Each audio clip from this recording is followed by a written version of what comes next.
We are in our third week of this series that we named Falling Forward.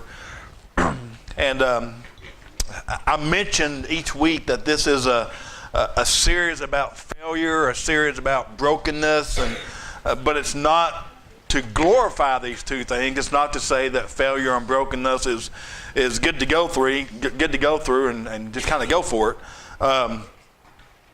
But it's that when we all experience these areas in our life, and we all go through failures and brokenness and so forth in everybody's life, and it either leads someone to having a more deeper relationship with God, one that they would not have been able to go through if, Chris, can you go to the next slide for me? There you go. One that they would not have been able to experience if they had not have went through the failure and the brokenness that they went through. Or it leads to someone just continuing to kind of wallow in the broken and failure and kind of recycles over and over and over again, and it's kind of repeating the same thing and turning into a vicious cycle. And this is kind of where some people get stuck sometimes. Some people kind of get in a stalemate there. And we've been talking about the 4 stages that you go through to overcome this, to overcome a brokenness or a failure. And I just want to say this before I continue. If this is your first time here, or if this is your first time here for this series, I want to remind you that regardless of where you are in your life, regardless of where life has taken you in the past, God has a better plan for you, regardless of where you're at or where you've been. He has a better plan for you. He has a better future for you. And the first week, we talked about the first stage of brokenness, and that led us to surrender. And surrender is basically when you surrender a specific thing to God and you hand it over and you say, God, please take this and do with what you will with it. A specific issue, maybe it's an attitude, maybe it's an addiction, maybe it's some kind of emotion, maybe it's something that a relationship, something, whatever it is. It's where you say, God, I need help with this because I cannot do it on my own. I've got this. Or sometimes we say, you know what, I can handle this. I got this. I'm all over this. And if we decide that that's the way that we want to go with that part of brokenness, you're going to get stuck. But if not, then you can move on to the next phase of brokenness. And the next phase of that, as we talked about last week, was abandonment. And abandonment is not just the surrender of a specific issue or a specific situation or a specific attitude. Abandonment is surrendering your entire self to God. It's like placing yourself in the offering plate. And the basic decision that we're making with this is twofold. Either God is a part of my life, or God is the center of my life. And the difference of that is that when God is a part of your life, that means that you allow him to have certain authority over certain areas of your life. And this is very common. But when it comes to other areas of your life, it's all you. You've got this. God, please stay away. I can handle it. It's kind of like putting God on a shelf and saying, if I need you, I'll come back and get you.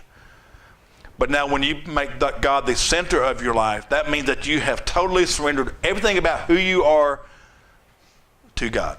Your job, your marriage, your relationship, your finances, your children, everything about who you are, you have surrendered.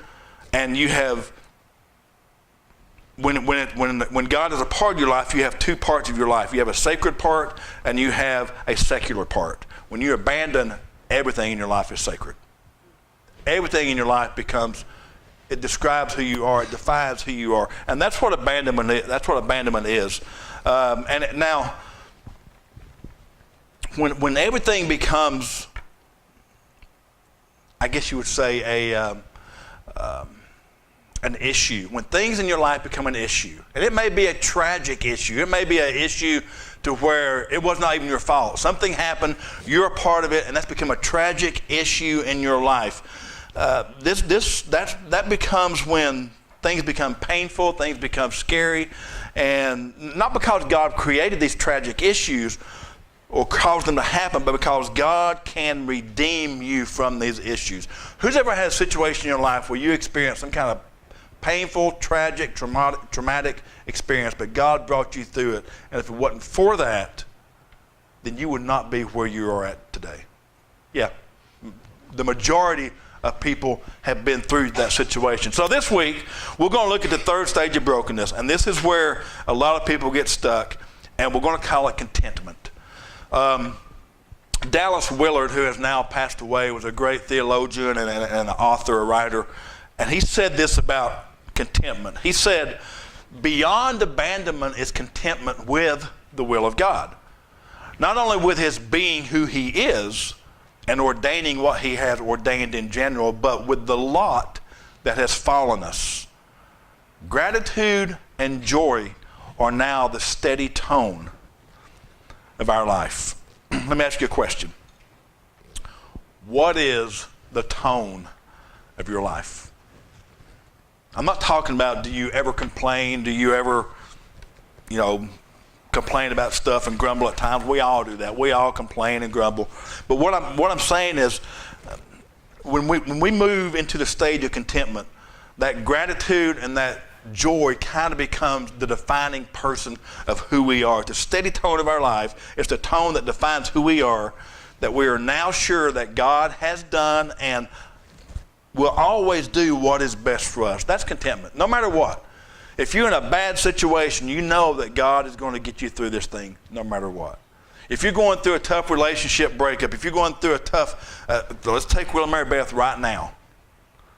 They have a 2-month-old child that's basically hooked up to every machine you can think of down there, and they have a contentment and a joy in their life because they know that God has wrapped his hands around that baby that he created and is going to walk them through this. See, God is building a warrior in this process. Don't be confused there. God's building a testimony. God is creating a story, not only for Will and Mary Beth, but God's creating a story for baby Cash somewhere down the road. That's contentment. That's where gratitude and joy are now the new natural for who you are. So contentment is a stage of brokenness where our future may not be clear. We're not sure how everything is going to turn out, and our circumstances may not be perfect, but we're at peace with it because we know that God's all over it. Why? Because we have abandoned our life for his. That's where you have to move to. You have to move to contentment. We are content. Our lives are characterized by this, and we are totally consumed with gratitude and joy. That does not mean that you cannot have a bad day. You hear people talk about, being joyful and all this stuff. It's hard to be joyful sometimes in the world that we live in. If my house burns down, I'm not going to be happy about it. But we have to separate the difference between joy and happy. Because only God can give true joy, and happy is a secular emotion that we can all share. It's a temporary emotion when we're happy about something. Joy goes so much deeper than that. And joy is only found through Christ and through his Spirit, and that's what this is talking about here, where we are totally content and our lives are characterized by that. Now, Paul says something in Philippians, and I think it's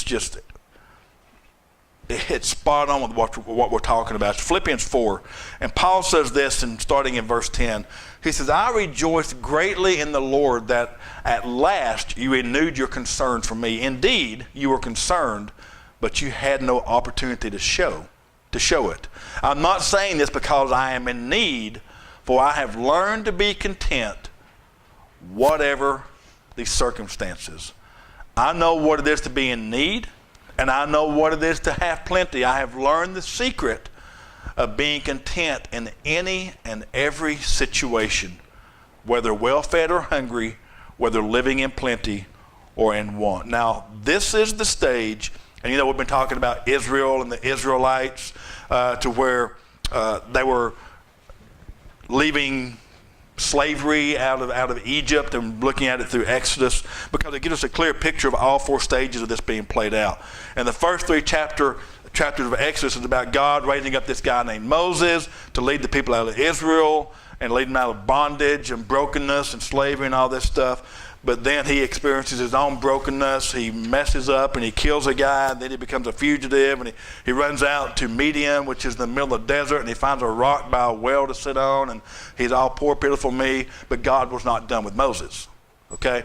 So you look at that through those chapters, and pretty soon you get on down to chapters 4 through 13, and we see where God's using Moses. And Moses keeps going to Pharaoh and saying, look, you need to let my people go. Pharaoh keeps saying, yeah, I will, but he never does. Pretty soon he relents. He lets them go. And then the people of Israel are free from slavery and so forth. And then you go to chapters 14 through 19. And even though they're set free from slavery, they start complaining. That's the whining chapters. Remember we talked about that? And they start complaining like, we're afraid they're going to catch us, they're going to kill us. Then they start complaining about we don't have enough food. Then they start complaining about we don't have enough water. They start complaining about they're uncomfortable. And they start whining about everything. It sounds like a church, doesn't it? It does. They just start whining. And they find something to complain about in those chapters 14 through 19. Then you get to chapters 20.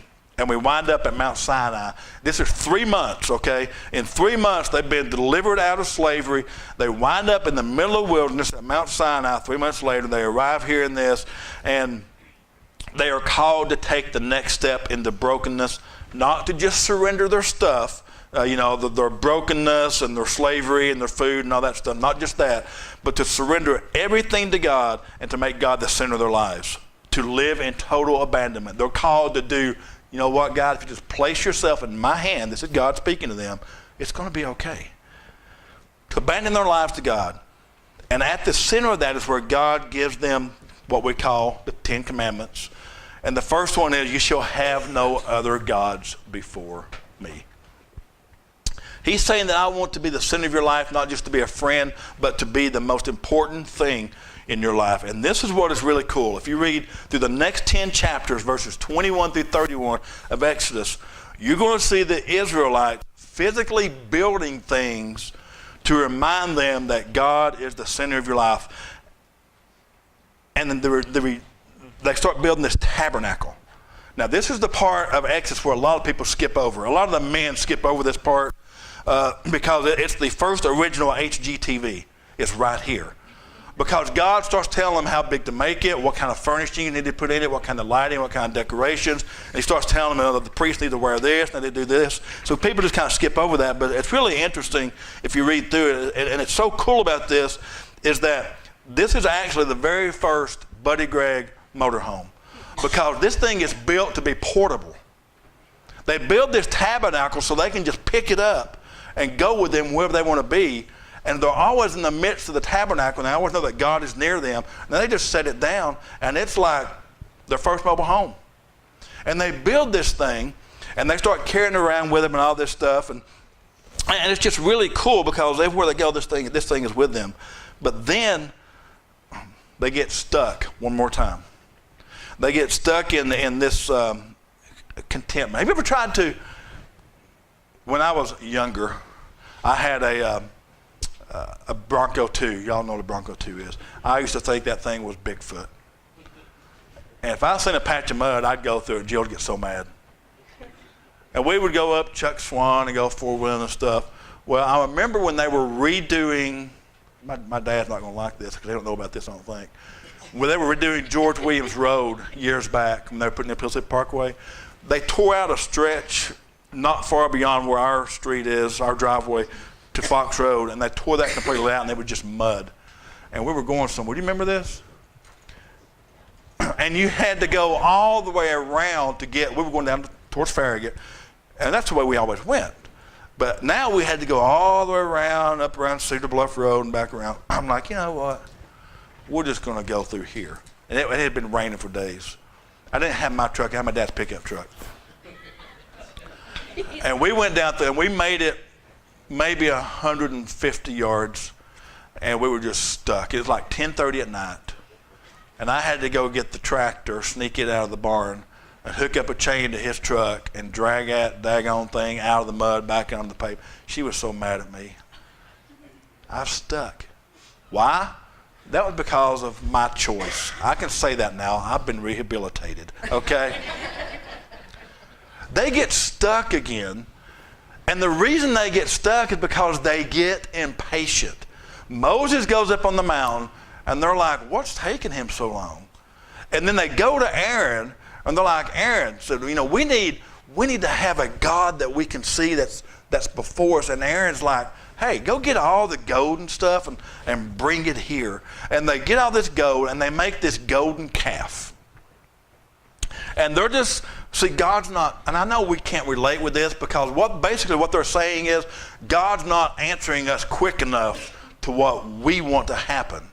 And I know we can't relate to that. We don't answer our prayers quick enough, or the way that we want him to. And that's exactly what happened. And there's a funny little story that kind of goes along with this, as we look at this, where they're complaining and all this stuff. And it's in Exodus 32, and starting in verse 1.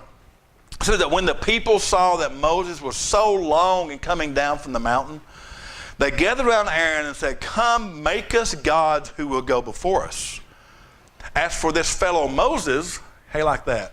As for this guy, Moses, who brought us up out of Egypt, we don't know what's happened to him. The Pharaoh's in town, and he's getting the funnel cake, okay? Aaron answered them, take off the gold earrings that your wives, your sons, and your daughters are wearing. Yes, sons wore earrings back then, okay? And bring them to me. So all the people took off their earrings and brought them to Aaron. He took what they handed to him, made it into an idol cast in the shape of a calf, fashioning it with a tool. And they said, these are your gods, Israel, who brought you up out of Egypt. Now, the story beyond this is kind of like when Moses comes down from the mountain. Aaron was like Moses' right-hand man. He was like Robin to Batman, okay? And Moses goes up to Aaron, and he's like, Aaron, what's with the golden calf? And Aaron's like, I don't know. We just had a bunch of gold, and we kind of threw it in this little furnace thing, and we opened it up, and this golden calf came out. I'm not sure really what happened. And Moses was like, right. Aaron is in complete denial about this whole thing.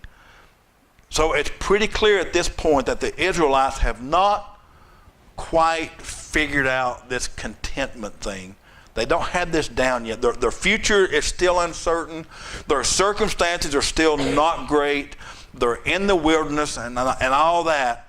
But rather than taking the mindset of gratitude and joy and trusting that God is in control of all this stuff in their life and he has their future in his hands, they begin to grumble and complain, and then they do what we always do when we get impatient with God. They take matters into their own hands. They're going to fix it. I've got this. I'm tired of waiting. I'm going to do it myself. And they take matter in their own hands. And when God does not answer their prayers quickly enough or the way that they wanted, and it is one of the reasons that they get to the point in the recovery. Now think about it. They've kind of moved through their stage of surrender. They've moved through their stage of abandonment, and they've arrived at the stage of contentment in just 3 months. That's a pretty fast recovery. They've built the tabernacle, and they've made God the center of their life and all that. And all this has happened in just 3 months. And then they do not make it to the promised land for 40 years. 40 years. I want you to think about what that would be like. Just wandering out in the desert for 40 years, having no idea if you're being led the right way, if you're going the right... that's like... I don't know. It would be frustrating. It would be frustrating. So they're out there wandering around, and they're hoping that there's a promised land in front of them. They get stuck in their brokenness in the wilderness in the desert for 40 years, and that is where a lot of us get stuck. We can deal with surrender. We can surrender stuff to God. God, I can't do this. Take it. We can lead. We can do abandonment. I think that some of us are pretty good at that. God, I want to place myself on the offering plate. I want you to mold me. I want you to shape me to who you want me to be. But when it comes to our timing, sometimes we struggle with that. When it comes to contentment, we struggle with that. Their future's still uncertain. Their circumstances are not great. And all this is happening. and they're kind of struggling to make gratitude and joy the steady tone of their life. So we struggle to accept what Paul said in Philippians 4. Listen again to this, guys. It's real powerful.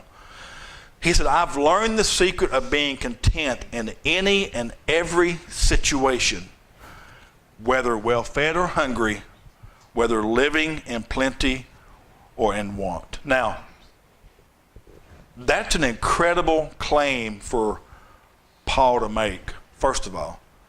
But what's even more incredible about it is that Paul is the one making it. There's a whole chapter in the Bible that kind of deals with Paul's biography. This is a guy that's he hasn't lived. This is not Donald Trump standing before somebody and saying, I know what it's like to need money. Okay? This guy has been through shipwrecks. He's been beaten. He's been stoned. He's been beat with rods. He'd been thrown in every prison he came into town. They'd throw him into prison. Oh, that's Paul. Lock him up. He's been through his stuff. So he's the one standing here saying, in every situation, I'm content. He's experienced a ton of loss, but can still stand up and say this. Now, all of us are searching for what Paul claims that he already has. We all struggle. I mean, I struggle. I struggle with being at peace when circumstances are not going the way that I want them to go. I struggle with the timing sometimes when I offer a prayer up and I don't see any kind of response from God on my timeline. So we all struggle with this. We all struggle when the bills are piling up. We all struggle when we don't have a job and we're trying to find one. We all struggle when the kids are sick. We all struggle we all struggle with this kind of stuff. And Paul is saying, whatever it is, I'm content. God has one plan, and that's plan A for our life. And his timing is perfect. And we have to make gratitude and joy the steady tone of our life. Now, what does that mean? How do we do that? What's that mean? Well, Paul says that the key to realizing that source of contentment is a secret. I think that's interesting. He's like, it's a secret in order to achieve this. He said, I've learned the secret of being content. Now, the definition of a secret is something that is true, but is not obviously visual. For example, I am in shape. Round is a shape. Okay? That's true, but you wouldn't look at it that way, okay? A secret is something that is true, but is not obviously visual. It is something that is beneath the surface. It's something that's behind curtain number one. It is something that is unseen, but is often driving the reality of our lives. So the source of contentment is like that. It's like a secret. He's saying that true contentment is not found in the places that most people think they can find contentment at. It's not found in the places where you think it would normally be found, the places that are obvious, the places that are most visible. And we know what that is. It's like finding the perfect job. It's like finding the perfect spouse. It's like having the perfect relationship. In our culture, that's what drives. That's the obvious choice of being wildly successful brings you contentment. I heard a story just the other day about a guy had this BMW, and he had driven off this kind of ravine, and the car flipped, threw him out of the car, and he was clear of it. He was standing up on top of the road, and the car was down, and it just blew up. It was toast. The police get there, and he's standing up there, and he's just screaming, my car, my car, my car. I have $50,000 just in options on that vehicle, my car.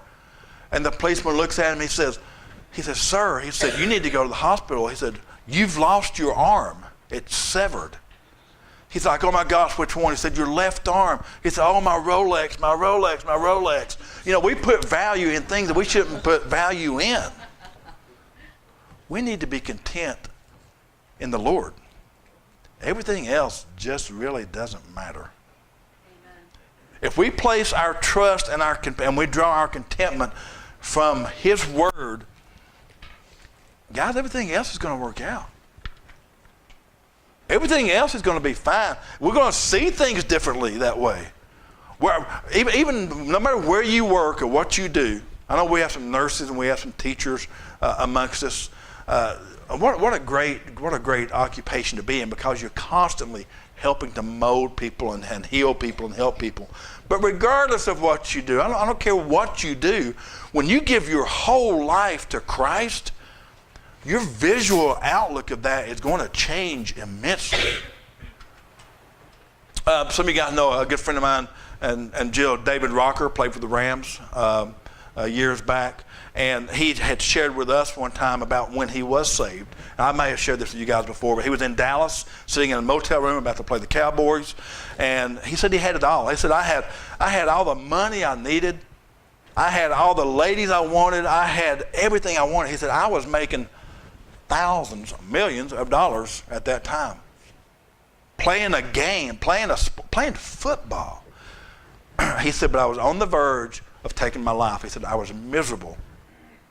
And he called Mark Rick, actually. And Mark Rick was an assistant coach at that time that he had grown to love dearly. He played for Auburn. I don't know if Mark was there or what. But Mark Rick led him to the phone as he was in a motel room in Dallas, led him to the Lord over a phone conversation. He said, I bowed on my knees in that motel room. He said, now to pray, God, he said, there's an emptiness in me that I just need to have filled.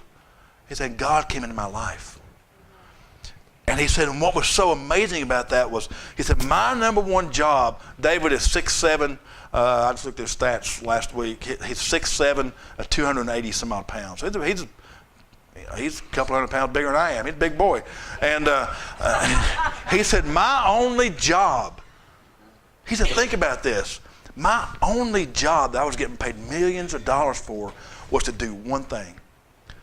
He said, all I wanted to do, I was a defensive end, defensive lineman. I wanted to get to the quarterback. I wanted to knock him to the ground. I wanted to pull his head off. He said, that's the only job I ever had. That's the only job I had to have that was sustaining my life for millions of dollars. He said, when I gave my life to Christ, he said, I still wanted to do the same thing. He said, I wanted to get to the quarterback. I wanted to throw him on the ground. I just didn't want to pull his head off. He said, I just wanted to reach down and say, God bless you, brother. I'll be right back. So when you look at contentment and you look at your relationship with your Savior, and you make that the priority number one thing in your life, things are going to look different to you. And ultimately, we're all seeking the love of the Father. Everybody seeks the love, the acceptance of God. And Paul says that this is where you're going to find true contentment, and that's in God. So the question is, how do you know that you had that true contentment that Paul has found, or if you don't?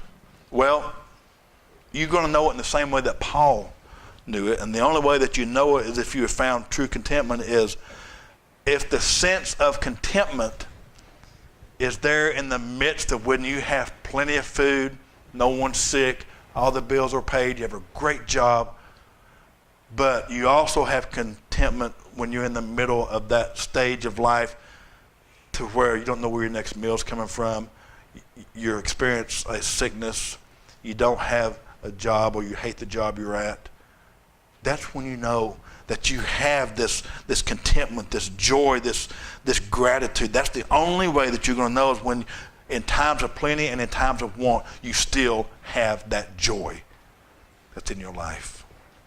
Now, if you only experience contentment in the times of plenty and not in times of want, it does not mean that you're not a Christian. Okay, let me first say that. It does not mean that you're not a Christian or that you've not made God the center of your life. It just means that you're still searching for contentment and you're stuck somewhere back in surrender or abandonment.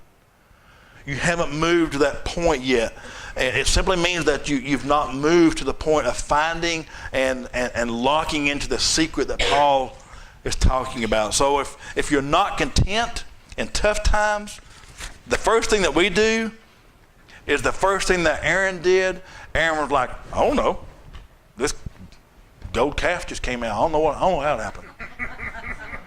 We start blaming other people. Or we start blaming other things when we can't find this contentment, or we're not happy about something in tough times. It's so-and-so. He did it. The childhood area in our life starts coming back. Well, so-and-so said to do this. We start blaming this stuff on other things. And we can blame all kinds of stuff. We can blame it. We can say, well, I'm not happy. Well, before I say this, please do not amen this, okay? Well, I'm not happy because God should have given me a better spouse. Thank you. Okay? We can say, well, I'm not happy because I need a better job. I'm not happy because my health is declining. I'm in bad health. I'm not happy because I need more money in my life to make it. We can start blaming all these things, and basically your Facebook status could say, my life sucks. Okay? It can just say, my life sucks because all this stuff has gone wrong in my life, and I'm not happy, I'm not content because of da-da, da-da, da-da, da-da, da-da. And you're saying, you know what, it's just me. I'm the problem. If you think you're the problem, it's because of the way that you function, the way that you relate, the way that you live. Here's the truth, and you're saying to yourself, there's just something wrong with me. Here's the truth. There is something wrong with you. That's the truth. And there's something wrong with me too. And the Bible is very clear, and it's Romans 3:23, and it says, for all have sinned and fallen short of the glory of God. There's something wrong with me, and there's something wrong with Joe. We know there's something wrong with my dad. There's something wrong with all of us. And Amber. But praise God that Jesus Christ loved us, me and you, enough to take what was wrong with us and make it what's wrong with him. And he sacrificed it on the cross. So yeah, there's something wrong with us. We're an imperfect people living in an imperfect world. But we have an opportunity to give everything that we have to a perfect Savior. Now, basically here's the deal. We're all messed up. We're all messed up. But that's not why you're not happy, okay? You can blame yourself, but the reason is not because something's wrong with you. You can blame yourself or others or whatever, as a lot of people do. And some people even blame God. Some people are like, God's just let me down. God's just forgotten me, or God didn't respond the way that I wanted. Or you can embrace the fact that most of the things that you value ultimately are not the things that give you value. Does that make sense? You can embrace the fact that most of the things that you truly love and the things that you value are really not the things that give you value. They don't give you your worth. They don't give you your identity or your contentment. The only thing that gives you worth and makes you content is putting your trust in what Jesus has said about you and what Jesus has done for you. Period. So when I hear someone that is wallowing in their own failure and brokenness, let me give you a clue. If some of you guys come up and you're just, I'm trying to say this politically correct. I took a spiritual gifts test, and I take them every now and then, see if they change. One of mine, some of you guys are going to disagree with me. I really hope you do anyway. I'm not real high on the compassion thing sometimes. Is that? Okay, I'm not high at all on the compassion thing, okay? And I don't mean that in a way that if somebody is in a need or somebody suffering loss, I'm very compassionate in that area. Josh, you're the same way. I've had to really, really, really work hard and to try to train myself to be able to, I'm just being transparent. Is that okay? Okay, don't be like George Bush and throw a shoe at me, okay? Just hear me out. I've really tried to work really hard on standing in front of somebody, I don't know any other way to say it, that's just having a pity party. And we're allowed to have pity parties. It's okay. And I'm going to listen to you. And I'm going to let you go ahead. And then I'm going to ask you this question. Do you really know how much Jesus loves you? Are you really aware of what Jesus did on the cross for you? And you're whining over they changed the way they make original Coca-Cola? It seems that futile sometimes. And I know sometimes issues that are huge to you, and I had to learn this in youth ministry.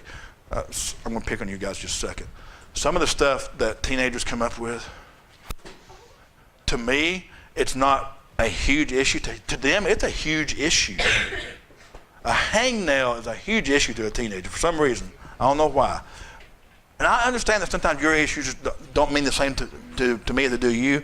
And I have to learn to get in the same ballpark with that. And say, okay, I can relate to you, but you have to ask, do you really know what Jesus says about you?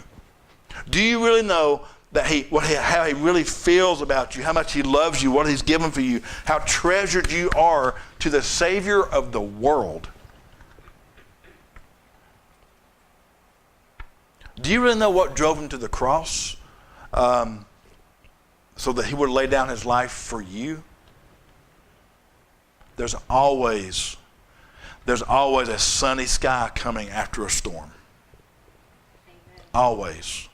Sometimes the storms last a little bit longer. Sometimes the storms are a little more violent. Sometimes you have to take extra precautions during certain storms, but I will guarantee you, if you put your contentment in the Word of Jesus Christ and the God that created all things, you will have joy in all things. Amen. And the only place to find that is when you realize what Jesus really thinks about you. When you put your trust in that and what came out of that, which was his death on the cross, because he loves you that much, then you too are going to find true contentment. Let me tell you something. This was a compliment. I took it as a compliment. We've been labeled, I'm saying we, in our early years. We're still in our early years. We're 4 years old. But the second year we had Center Faith Church. Someone made the comment, Jamie, you know this, looks like a bunch of misfits to me. We are a bunch of misfits that have screwed up somewhere along the way. But at least we can stand up and say, yes, we did, but God is bigger than my screw up. That's what it comes down to. When you can surrender what you screwed up, that specific thing, and then you can, let's leave surrender here, then you can abandon yourself and say, God, you took care of this, now take care of this, because the rest of me is just as bad. And then we can move to contentment and realize whatever I'm going through, whatever is happening, I still have the joy of Christ in my life. That's contentment. Let me ask you to bow your head for close.